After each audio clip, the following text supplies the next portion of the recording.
नमस्कार the golden सुनगावा know your चाइल्डको पहिलो श्रृङ्खलामा हजुरहरूलाई स्वागत छ। म आशिष श्रेष्ठ। हामी आजको यस श्रृङ्खलामा हाम्रो विद्यालयको कक्षा जेकेजीमा अध्ययनरत बहिनी लुना बस्नेसँग कुराकानी गर्न गइरहेका छौँ। आउनुहोस् उहाँलाई यस कार्यक्रममा स्वागत गरौँ। वेलकम टु द सो नानु। Thank you sir. आउनुहोस् अब हामी कार्यक्रमको पहिलो राउन्डतर्फ अगाडि बढौँ। पहिलो राउन्डमा म अब नानुलाई 10 वटा क्वेसन्सहरू सोध्नेछु। अब हामी कार्यक्रमको पहिलो प्रश्नतर्फ अगाडि बढ्दैछौँ। नानुलाई पहिलो प्रश्न रहेको छ। नानु, हजुरलाई मनपर्ने एनिमल्सको नाम के हो? ऱ्याबिट। ऱ्याबिट देख्नु भएको छ? ऱ्याबिट कस्तो कस्तो कलरको ऱ्याबिट देख्नु भएको छ? White colour. ऱ्याबिट रनिङ गरेको देख्नु भएको छ? जम्पिङ ऱ्याबिट पनि देख्नु भएको छ? देख्नु भएको छ है। अब म हजुरलाई सेकेन्ड क्वेसन सोध्छु ल। हजुरको क्लासमा रोल नम्बर कति हो? 8 हो। हजुरको रोल नम्बर 8। अब यसरी नै म हजुरलाई अब अर्को क्वेसन सोध्छु। यता हेर्छु। अब हजुरले मलाई भन्नुपर्ने हुन्छ हजुरको क्लास टिचरको नाम के हो? पार्वती टिचर। हजुरको क्लास टिचरको नाम पार्वती टिचर। अब मलाई हजुरले हजुरको साथीहरू धेरैजना हुनुहुन्छ कि थोरै हुनुहुन्छ कि साथीहरू हुनुहुन्छ हजुरको? धेरै हुनुहुन्छ हो। हजुरको मनपर्ने साथीको नाम के हो? दिया। हजुरको मनपर्ने साथीको नाम दिया। ओके, दियालाई हजुरले दियालाई मन पराउनुहुन्छ अनि दियाको के बानी हजुरलाई मनपर्छ? दियाले राम्रो ड्रेस लाउनुहुन्छ हो अनि दियाले हजुरलाई क्लासमा हेल्प पनि गर्नुहुन्छ हो। अब म हजुरलाई अर्को क्वेसन सोध्छु ल।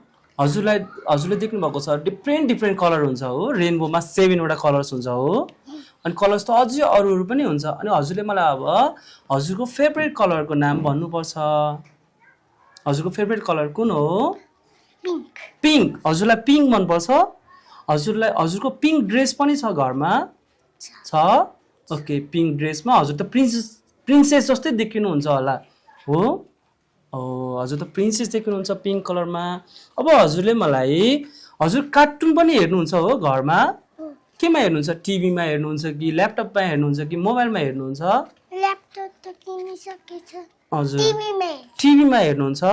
हजुरलाई ल्यापटपमा पछि हेर्ने हस्। अहिले टिभीमा हेर्नुहुन्छ अनि हजुरलाई मनपर्ने कार्टुन क्यारेक्टर कुन हो? कुन कार्टुन मनपर्छ?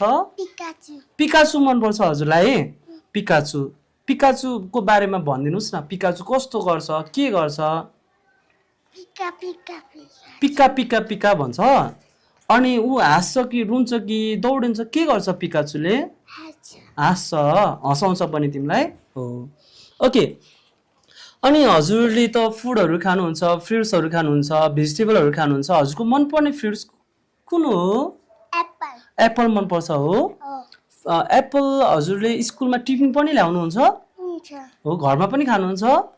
फ्रिजमा राख्नुहुन्छ कि फ्रिजमा नराखिकन खानुहुन्छ? चिसो हुन्छ नि त फ्रिजमा राख्यो भने त। ओके, अनि हजुरलाई भेजिटेबलको बारेमा पनि सोध्छु। हजुरको मनपर्ने भेजिटेबलको नाम के हो? दाल मनपर्छ हजुरलाई? ओके, दाल चाहिँ हजुरलाई साह्रै मनपर्छ। अनि भेजिटेबलमा मैले हजुरलाई सोधेँ भने जस्तै पट्याटो, काउलीफ्लावर्सहरू हुन्छ नि, त्यो भेजिटेबलमा चाहिँ हजुरलाई कुन चाहिँ भेजिटेबल मनपर्छ? पट्याटो मनपर्छ? आलु मनपर्छ? हजुरको फेभरेट भेजिटेबल कुन हो? पट्याटो। ओके, र हजुरले अब मलाई के भन्नुपर्छ भन्दाखेरि यो होल वर्ल्डमा हजुरलाई मनपर्ने मान्छे को हुनुहुन्छ? हजुरको मनपर्ने मान्छे हजुरलाई को फेभरेट पर्सन को हुनुहुन्छ? हजुरको फेभरेट पर्सन सबभन्दा हजुरलाई को मनपर्छ? पार्वती टिचर मनपर्छ। ओके, अनि त्यसपछि आएर हजुरको चाहिँ घरमा फ्यामिली मेम्बर्स कतिजना हुनुहुन्छ? बाबा, मामु, दादा। अनि तिमी पनि भनेपछि 4 जना हुनुहुन्छ है। ओके, घरमा अहिले बाबा, मामु, तिमी र दादा 4 जना हुनुहुन्छ। हस्, थ्याङ्क यू। अब हामी कार्यक्रमको दोस्रो चरण अन्तर्गत लुना नानुको प्यारेन्ट्सलाई यस कार्यक्रममा वेलकम गर्दैछौँ। म्याम, हजुरलाई स्वागत छ। हजुर नमस्कार, मेरो नाम लुना कविता बस्नेत हो। म लुनाको मम्मी बोल्दैछु। हजुरलाई आज यस कार्यक्रममा हामीहरू निमन्त्रणा स्वीकार गरेर पाल्नुभएकोमा विशेष धन्यवाद ज्ञापन गर्दछौँ। आज म हजुरलाई यस नो योर चाइल्ड कार्यक्रममा चाहिँ मैले भर्खरै मात्रै लुना नामलाई 10 वटा क्वेसन सोधिसकेको छु। अब त्यो 10 वटा क्वेसनको आन्सर चाहिँ हजुरले भन्नुपर्ने हुन्छ र यस कार्यक्रमको एउटा रुल छ। त्यो रुल चाहिँ कस्तो छ भन्नुहुन्छ भने मैले नानीलाई 10 वटा क्वेसन सोधेर आन्सर पाइसकेको छु र सेम क्वेसन म हजुरलाई सोध्छु। हजुरले नानुले दिएको आन्सरसँग हजुरको आन्सर म्याच गर्यो भने हजुरले 1 अङ्क प्राप्त गर्नुहुनेछ। यदि म्याच गरेन भने हजुरले अङ्क प्राप्त गर्नुहुने छैन र अन्तिममा हजुरले 10 मा कति ल्याउनु भयो भनेर हामी हजुरलाई चाहिँ यो सेयर गर्नेछौँ। पहिलो प्रश्नतर्फ अगाडि बढ्छौँ है। हुन्छ, हजुरलाई पहिलो प्रश्न, नानुको फेभरेट एनिमल, नानुलाई कुन चाहिँ जनावर साह्रै मनपर्छ? लुनालाई फिस। लुनालाई फिस मनपर्छ। ओके, अनि हजुरलाई म अब ओके, अनि त्यसपछि आएर फिस नानुले चाहिँ घुम्न जाँदाखेरि एकदमै रमाइलो गरेर हेर्नुहुन्छ, त्यही भएर हजुरले गेस गर्नुभयो। ओके, अब म नानुको क्लासभित्रको इन्भाइरोमेन्टको बारेमा सोध्छु। हजुरलाई नानुको रोल नम्बर थाहा छ?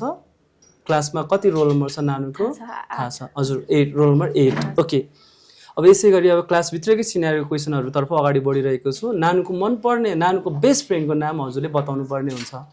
अब एकजनै भन्दा पनि हजुरलाई अब 2-3 जना साथीको नामहरू भन्नु नानुले नभन्दिसो हस्। अब हजुरले भन्नुपर्ने हुन्छ नानुको बेस्ट फ्रेन्डको नाम। दिया श्रेष्ठ। दिया श्रेष्ठ। ओके, अब हजुरलाई फेरि म क्लासभित्रै घुमिरहेको छु, क्लासभित्रकै क्वेसन सोध्छु म हजुरलाई। नानुले घरमा पनि भन्नुहुन्छ होला, नानुको क्लास टिचरको नाम हजुरले मलाई बताउनु पर्ने हुन्छ। पार्वती म्याम। पार्वती म्याम, नानुको क्लास टिचरको नाम पार्वती म्याम। अब म हजुरलाई नम्बर 5 पाँचौँ प्रश्न सोध्छु। अब नानुहरू अहिले चाहिँ ग्रोइङ एजमा हुनुहुन्छ, जेकेजीमा पढ्दै हुनुहुन्छ, पक्कै पनि घरमा कार्टुनहरू हेर्नुहुन्छ। अब कार्टुनहरू हेर्दा प्राय उसले कुन कार्टुन हेर्नुहुन्छ र उसलाई मनपर्ने कार्टुन क्यारेक्टर भनेको कुन चाहिँ कार्टुन उसलाई साह्रै मनपर्छ? बली मुगली मनपर्छ।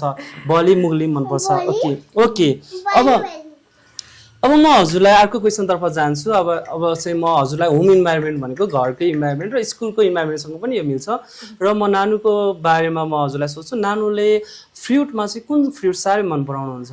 अब उसले चाहिँ अङ्गुर पनि खान्छ धेरै जस्तो, अब स्याउ पनि। अङ्गुर अथवा स्याउ उसको फेभरेटमा पर्छ। ओके, अब फ्रुट्स पछि म हजुरलाई लान चाहन्छु भेजिटेबल्सतर्फ। ऊ चाहिँ माम खाँदा प्राय कुन चाहिँ भेजिटेबल भयो भने साह्रै खुसी, उसको बेस्ट भेजिटेबल तरकारी साग। ओके, र अब म हजुरलाई सोध्छु, अब उसको फेभरेट पर्सन, अब हामी त धेरै मान्छेसँग टचमा छ, स्कुलमा, घरमा, रिलेटिभ्सहरूसँग। ऊ चाहिँ कोसँग बस्दाखेरि अथवा कोसँग उसले फेभरेट पर्सन भनेर सोद्धाखेरि को भन्नुहुन्छ जस्तो लाग्छ हजुरलाई? स्कुलमा, घरमा, जहाँ भए पनि उसलाई हजुर कोसँग टाइम स्पेन्ड गर्दा हजुरलाई रमाइलो लाग्छ भन्यो भने को भन्नुहुन्छ? उसले त उसको बाबा नै भन्छ घरमा चाहिँ। घरमा चाहिँ बाबा भन्नुहुन्छ, स्कुलमा? स्कुलमा Parvati ma'am. Parvati ma'am. Okay, र अब म हजुरलाई अन्तिम प्रश्न चाहिँ के गर्छु भन्दाखेरि हजुरले चाहिँ नानुको बेस्ट टिचर, उसले चाहिँ कुन टिचर चाहिँ साह्रै मनपर्छ भन्नुहुन्छ? उहाँको बेस्ट टिचर अब सोद्धा त उसले पार्वती टिचरै भन्छ अहिलेसम्म। अब पार्वती टिचर। ओके, नानुको बेस्ट टिचर चाहिँ नानुले घरमा पनि मेरो बेस्ट टिचर पार्वती म्याम भन्नुहुन्छ। पार्वती म्यामकै नाम लिइराख्छ। हजुर, प्रश्नकै क्रममा म हजुरलाई एउटा प्रश्न सोध्न चाहन्छु। लुनाको फ्यामिली मेम्बर्समा हजुरहरू कतिजना हुनुहुन्छ? 6 जना हुनुहुन्छ। म्यामलाई मैले 10 वटा क्वेसन सोधेँ र उहाँले प्राप्त गर्नुभएको छ 6 आउट अफ 10। हजुर र नानीको आन्सर्स चाहिँ हामीले कम्पेरिजन गर्दाखेरि हजुरले 6 वटा क्वेसनको आन्सर मिलाउनु भएको छ, बधाई छ। म्यामलाई पुनः धन्यवाद ज्ञापन गर्न चाहन्छु हाम्रो निमन्त्रणालाई स्वीकार गरेर यस कार्यक्रममा आउनुभएकोमा। हजुरहरूलाई हाम्रो विद्यालयको तर्फबाट एउटा मायाको चिनो रहेको छ, कृपया यो मायाको चिनो हजुरलाई ग्रहण गराउँदैछौँ। मायाको चिनो स्कुलको तर्फबाट।